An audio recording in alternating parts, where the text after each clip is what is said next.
blues rock great Joe Bonamassa. He's doing Playhouse Square just down the road here on Friday night, February the 17th. Go to playhousesquare.org for the details. He's great live. Joe Bonamassa. Want to go? Be caller 10. Simple enough. 216-578-1007 or 800-348-1007. The Alan Cox Show. Podcast anytime on our iHeartRadio app. Ooh, what's a podcast? Like a TV show, but without the pictures. Baby, that's called radio. What you're describing is radio. And live on the radio weekday afternoons. On 100.7 WMMS.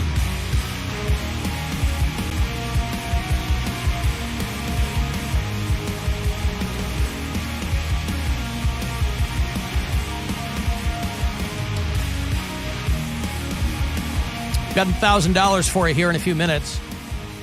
Closer to 3:30, about 7 or 8 minutes from now. Listen for the keyword every time you got one of those coming up, and you could get $1,000. Somebody wins every single time. So that next one is just minutes away from here. The Cavs lose by 2 points last night in New York against the Knicks, 105-103. They will take tonight off. They're going to be in Houston next. That game is tomorrow night against the Rockets. Not a team you want to lose against at this point in the season, but whatever. It's an 8 o'clock game tomorrow night here on MMS. They'll go to Oklahoma City on Friday, and then they'll come back home on Sunday to host the Clippers at the Romo Fijo. Clippers over the Lakers last night. The Lakers really stink, but LeBron became the first player in NBA history to score 40 or more points against every other NBA team. That's insane. He got 43 points last night against the Clippers. Clippers are a pretty good team this season. Lakers are very much not. He can't do it all himself. First player in league history to score 40 or more against all 30 NBA teams. I thought it was Portland last night. I thought that they played the Clippers last night. You could be right, though. I thought you just said Portland, so that's why. No. Okay.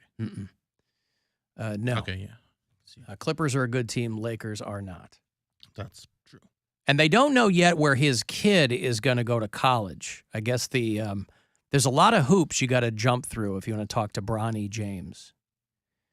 You got to call, because usually a college would just call a kid and go, "We'd like to talk to you about coming to our school." That's not the way it goes in the James household. You can't talk to him.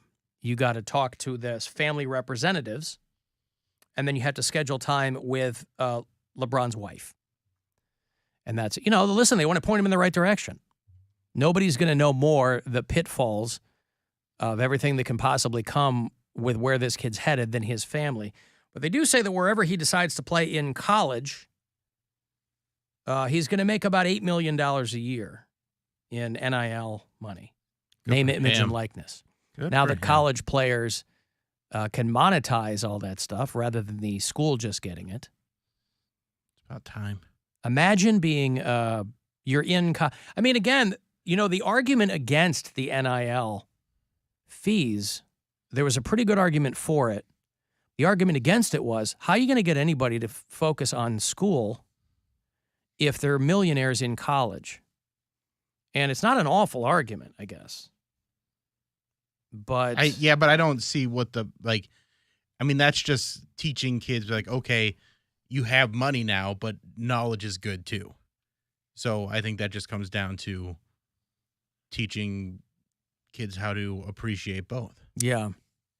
Well, the top 3 schools reportedly that Bronny James is focused on is Oregon, USC, and Ohio State. Of course, world-renowned basketball college, Ohio State University. But, his dad is, from what I hear, from Ohio. I don't know where. But, he's just a kid from Akron. LeBron is? Yeah. Isn't that guy almost 40? Yeah, but he's still just a kid. Oh. Like Gwen Stefani was just a girl. I didn't believe her. In this world. And I don't believe him. So anyway, there you go. About $8 million, depending on where he goes. And I can't imagine it would vary much. Doesn't really matter where he goes, does it? No. He's going to have his name, his image, and his likeness no matter where he goes. But you have to wonder if that's part of the negotiating process with colleges. Because do colleges get a cut? Yeah, they get the first part of it. Is that what they it get is? the TV deals and all, the money. Yeah. That's what that is? Well, I mean, they don't get, I don't know exactly how it works out, but colleges are making plenty of money off these kids. Right. So the NIL deals, I think, go off of like jersey sales maybe, and like they can get endorsements, things like that. But yeah, I mean, kids who are able to, as somebody points out, they're just going to follow the money. And you can't blame anybody. Again, Bronny James didn't grow up poor. But again, if they're like, that's what you're going to do in the pros. That's what adults do in regular jobs. And there's plenty of... You go where the money is. Right. There's plenty of professional players that still go back and get their degree after they get drafted and stuff like that. And there's some that don't. But how many people that started successful businesses dropped out of college? Nobody. Not one. Nope. Not one. Bill Gates went to the University of Tennessee. Mark Zuckerberg went to Harvard. Could you just play along? Why is me pausing an invitation to jump in? Because he actually knew the answer to that. So he's like, I know where Mark Zuckerberg went. I can't pause for effect around here. Thank you, Poundcake. You want to practice it? No. So, congratulations to Bronny James Dio for whatever college he goes to. Mark Zuckerberg, Bill, famously went to the University of Wisconsin, Eau Claire. Poundcake, you cutie.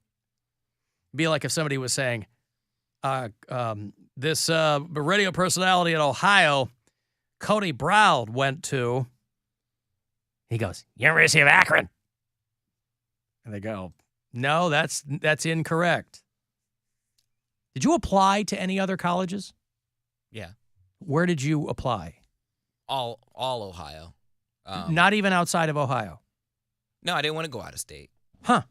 But didn't want to see the world. It's no, I understand, but I mean, everybody gets loans. I mean, you got loans to go to college. I specifically wanted a school that was far enough that I knew my mom wouldn't drive because she's not going to drive freeways, but still close enough to where I can go home and get money if I needed it. So that was either You had to go home to get money? I'm just saying, if I need to drop by and get, like, I can drive to campus and, still come home and get money or whatever I needed. Like, it wasn't that far away. So there was plenty of schools that were within, that range. I didn't apply to OSU because my mom forbid me to. She said, I know what goes on there. You're not going. So University of Akron, Kent.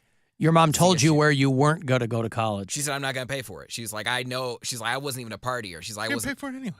She did help pay for my college. What are you talking about? So your mom said, if you go to a school like that, I won't help you. Yeah, she said, I know what goes on there. You're not going. Because I was dead set on OSU. Not that I had the grades to get in or the test scores, but I was going to apply. And she was like, oh, absolutely not. Absolutely not. I was like, why? You want me to go to your alma mater? She said, no.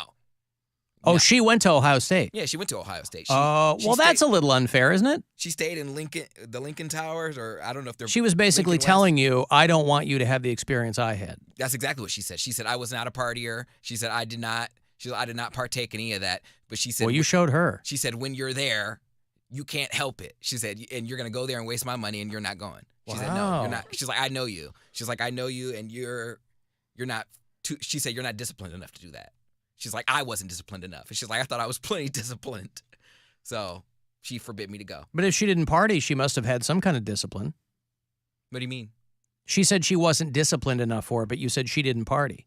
She did. She said she did party. Before she went to college, she was not a partier. And then when she went there. Okay. I see. Yeah, she wasn't a partier before that. But then when she got to college, she was like, woohoo! Like, especially because they where her apartment was, her dorm was in Lincoln West, which overlooked the OSU stadium, and they paid for tickets back then. I mean, they probably still do, but they couldn't afford tickets, so they would just have parties in her dorm and watch the games.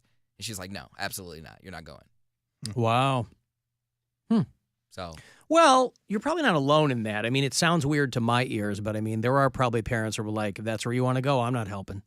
but I did need It's too far away or it's too, at the time. It's not an issue now, but at the time they were on quarters. Like they would your classes would be like super long, like 3 or 4 hour long classes. Yeah. And it would be on.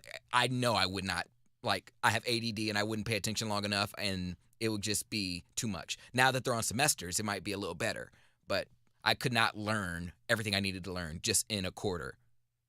And, having a 4 hour long class, that's crazy. Wow. All, I applied to a ton of schools. No, I But didn't. all want of yours were in Ohio. Yeah, CSU, Kent, Akron. I applied to Notre Dame College, not Notre Dame University. The University of Notre Dame. And then I think I applied to Toledo, and there was one down. Alma mater of one Mary Santora. Yeah, there was another one down. The Mud Hens. No. Was it the Rockets or was it? Yes. Yeah. I applied to Mud Central Hens is State. the baseball team. Yeah. All right, hey, Lay, give me some money here. Maybe you need $1,000 to tell mom and dad, screw you, I got the last grand I need to go to the University of Southern California.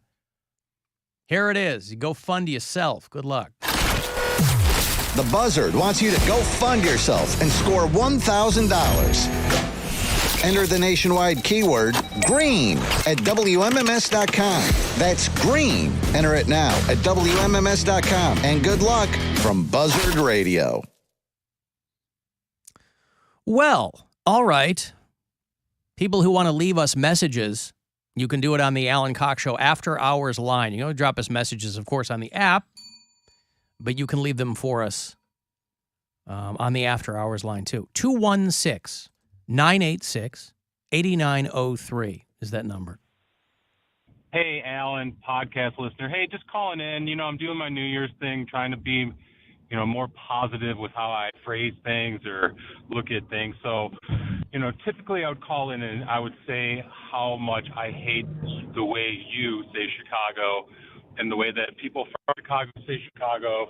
I would say that, but I don't want to say that's too negative. So good vibes. I'm going to say, just call it, I really enjoy the way that everyone that's not you says the word Chicago. What is he talking about? I say Chicago. You say Chicago. That's how you're supposed to say it. Chicago. They say it in a tremendous fashion. Everyone except for you does a very great job. It's just good things that they do. So either way, hate the show. Seems like you're still mailing it in a little here. But either way, continue. Well, he Talk is. to you later. I will give him, whoever that dude is, I will give him credit because he used to call all the time and just put a chainsaw up my ass. He hated my guts. And he finally goes, you know what? My New Year's resolution. He's doing a better job with his New Year's resolution than most people. He can't stop himself towards the end there. Well, anyway, I didn't know that Chicago was a problem. Chicago. Everybody knows that's how you pronounce it. But, Chicago. yeah, you can say it however you want. But Chicago. I mean, How do you say it? well, I assume what he's talking about, people go, Chicago. And some people do that. That's more of a Midwestern thing. But it's like there was they called it the Great Vowel Shift. I know what he's talking about, but I've always said Chicago. And I think that a lot of people attributed it to like 30 or 40 years ago. You had a lot of news anchors, because the media business, you move around a lot. You had a lot of news anchors from other markets that would come in and say Chicago. Now, some people do that, like if you're on the far south side, there are kind of regional changes around the city. But I think that was kind of part and parcel of that thing. I had never heard anybody take issue with that. I don't know what to tell you. If you say, like the city of Albany, if you say Albany, they get really mad. It's Albany. If you say, there's a town in very, very southern Illinois called Cairo, Illinois, but it's spelled like the city in Egypt. And if you call it Cairo, they get upset. Those are mispronunciations. I've always said Chicago. I think a lot of people watch the SNL Da Bears sketch where they're like, Da Bears, you know, that whole thing.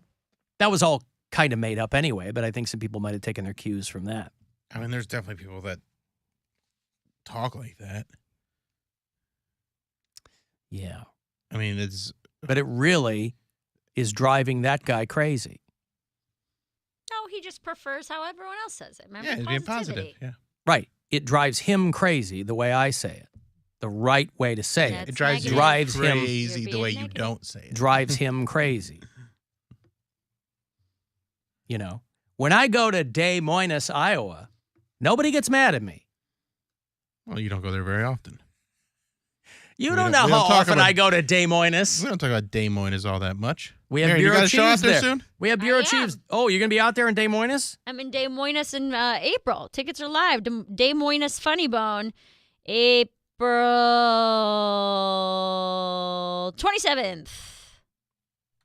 I have to sell 100 tickets or they cancel the show. So Get the college kids out. Get all someone please. the Drake students out. Yeah. Well, I'm We'll doing send a 'em out there. college. Huh? I'm doing a college the day before. You doing out Drake? there. No. Oh. Come on. I You don't know what know. colleges I do. Well, It's- but as far as talent goes, like doing a show, a college is a college. They've got all that money to burn through, and so Drake Right. could just as soon book you for a gig. No, the bigger shows you have to do like a separate audition for. Oh, The bigger colleges. pardon me. All right, Des well, Moines Funny Bone. the Des Moines Funny Bone. All right. Mhm. You know it. You've heard of it. I have heard of Des Moines, Iowa. Yes, I don't even I wasn't down with what their comedy club situation was. Their website calls it the Premier Comedy Club, Where I met comedian Pete Lee. and it looks like a good room. If you go to April 27th, you'll see my face right there. Oh yeah, Tickets on sale now. I'm gonna go down here. Tell everyone you know. April 20th. Anywhere in Iowa or near Iowa. Anyone in Iowa. If you want to make the trip from here. Yes, fly to Des Moines and say that at the airport. I need one ticket to Des Moines, please. One way from Cleveland to Des Moines. I plan on putting down roots and staying here. And buy your ticket at the airport. They appreciate that. They like They love that. that. Their Yeah. favorite thing. Mm-hmm. I need the One next- ticket, please. The next flight out of here. Yeah. All right, well, what's the date again? April 27th. April 27th. Mary Santora at the Des Moines Funny Bone. Do you like your funny bone tickled? Well, there you go. My It's tickle also noise. Take Your Kid to Work Day. So, just remember, bring your kid to Mary's show. Come on, bring them She all. loves kids. all ages. Yep, it's an all-ages show. They need to learn about dead parents at some point. I was going to say, they Come need to on. learn about death and all kinds of other important life lessons. And who better to teach you than Mary Lynn Santora? I've got to take a break. If you want to text, 35192. If you listen on the iHeartRadio app, you can leave us any kind of message there you like. The Alan Cox Show on 100.7. WMMS.